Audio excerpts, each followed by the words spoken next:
ऐकलं की वाड्यातून असे आवाज येत आहेत, काका मला वाचवा. ओके, सो ते त्याचा तो रेफरन्स आहे. हेल्प साठी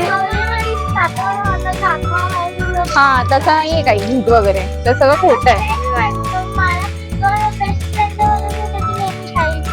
साईड घेतोस तू, पण मग तू आता काय कर, तू पण त्याचा बेस्ट फ्रेंड आहेस ना, तो तुझा पाण्याचे तसे 1000 थेंब पडायचे म्हणून याला हजारी कारंज असं म्हणतात.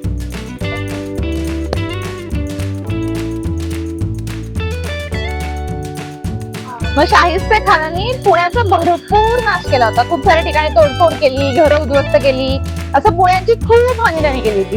तो इथे राहायचा, या लाल महालात येऊन तो राहत होता. पण आधी शिवाजी महाराजांचं बालपण म्हणजे जेव्हा तुमच्या एवढे होते ना, तेव्हा ते लाल महालात राहत होते. एकदम छोटूचे, त्यांची मुंज लाल महालात झाली.